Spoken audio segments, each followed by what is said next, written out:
அஸ்ஸலாமு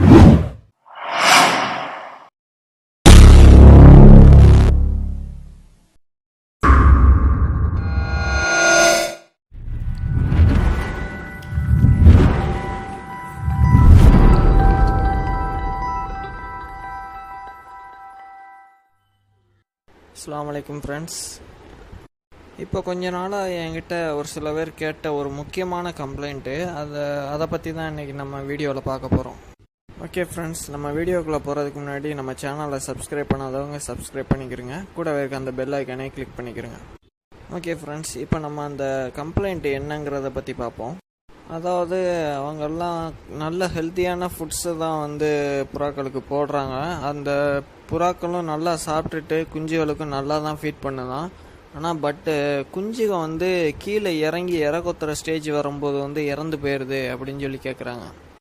ஓகே, முதல்ல இந்த கம்ப்ளைண்ட் எதனால் வருதுன்னு பார்ப்போம். இந்த கம்ப்ளைண்ட் புறாக்கள் உடம்புல இருக்க அந்த பூச்சிகள்னால தான் வருது.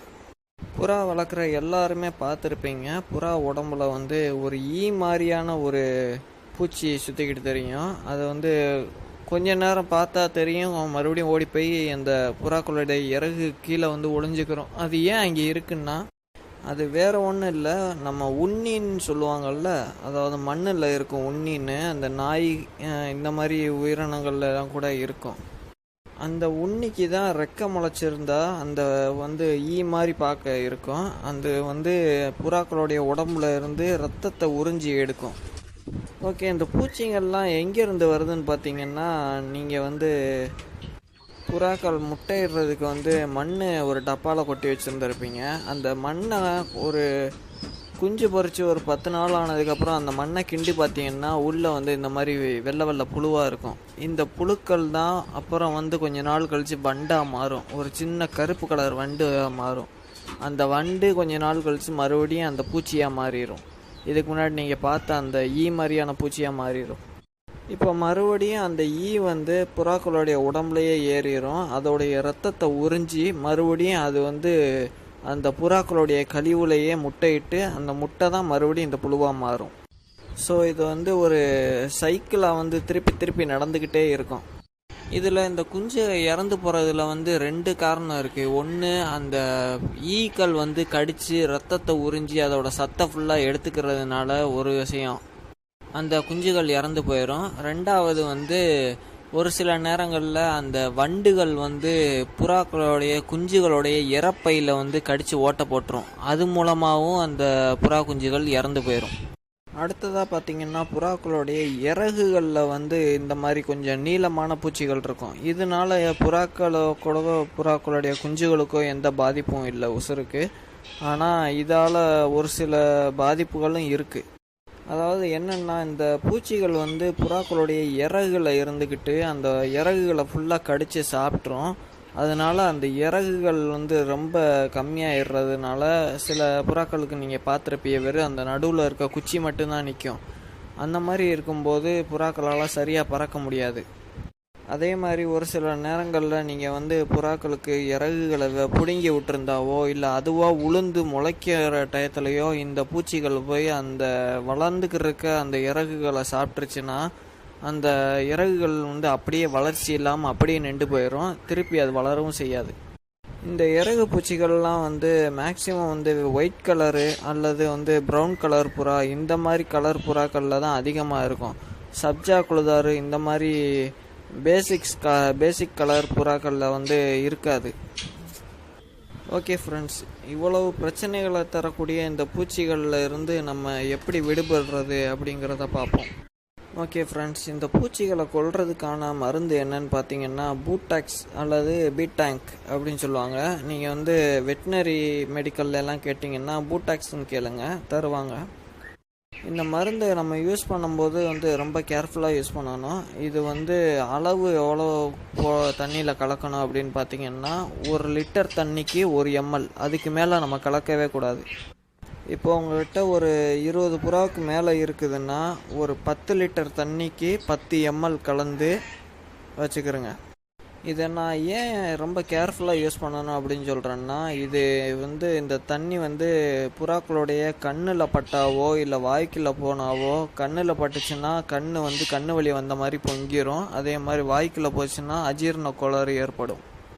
பூட்டெக்ஸ் போட்டு குளிக்க வைக்கும்போது நீங்கள் உங்களுக்கு எக்ஸ்பீரியன்ஸ் இருந்தாலே ஒழிய தனியாலாம் நீங்கள் இந்த மாதிரி செய்யாதீங்க.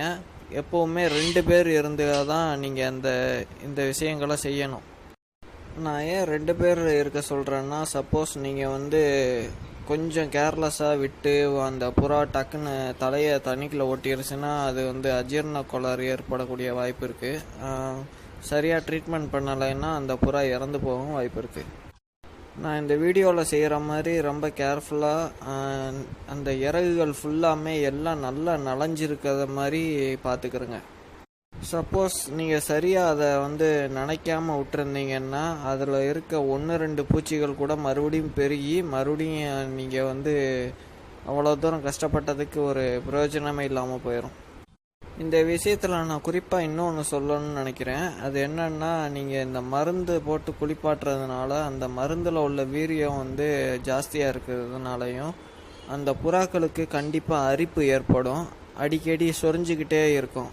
மற்ற நேரங்களில் இதுக்கு முன்னாடி இருந்ததை விடையும் அதிகமாக சொரியும். அந்த காலையெல்லாம் போட்டு உதறிக்கிட்டே இருக்கும். தலையெல்லாம் சில நேரங்களில் உதறி சிரிப்பிக்கிட்டே இருக்கும்.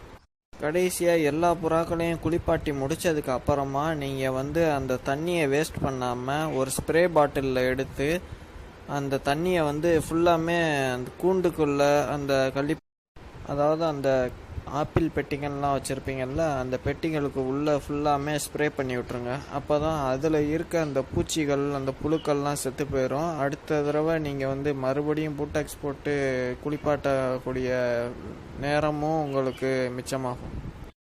ஓகே ஃப்ரெண்ட்ஸ், இதில் நான் ஒரு விஷயத்த சொல்ல மறந்துட்டேன். மறுபடியும் அந்த பூச்சிகள் பெருகாமல் இருக்கிறதுக்கு நம்ம என்ன செய்யணும்னா, அட்லீஸ்ட் குஞ்சு பொரிச்சதுலேருந்து ஒரு 10 நாளைக்கு ஒரு தடவை நீங்கள் அந்த மண்ணை மாற்றிக்கிட்டே இருங்க. இல்லை என்னால் முடியாது, நான் சிட்டியில் இருக்கேன், என்னால் எடுக்க முடியாது அப்படின்னு நினச்சிங்கன்னா, நீங்கள் அந்த புறாக்கள் அந்த மண்ணை இருக்கிற மண்ணை ஒரு இடத்துல கொட்டிட்டு வேறு மண்ணை எடுத்து வச்சுக்கிறோங்க. அந்த மண்ணை நல்லா வெயிலில் காய போட்டுருங்க. காய போட்டுட்டு 10 நாள் கழித்து மறுபடியும் இந்த மண்ணை கொட்டிட்டு அந்த மண்ணை அள்ளி வச்சுருங்க. இந்த மாதிரி வெயிலில் காய போடுறதுனால அந்த மண்ணில் இருக்க பூச்சிகள் இறந்து போயிடும். இந்த மாதிரி ரெகுலராக நீங்கள் ஃபாலோ பண்ணிக்கிட்டே வந்தீங்கன்னாவே அந்த பூச்சிகள் பெருகிறதையும் உங்கள் குஞ்சுகள் இறந்து போகிறதையும் நீங்கள் காப்பாற்றிடலாம்.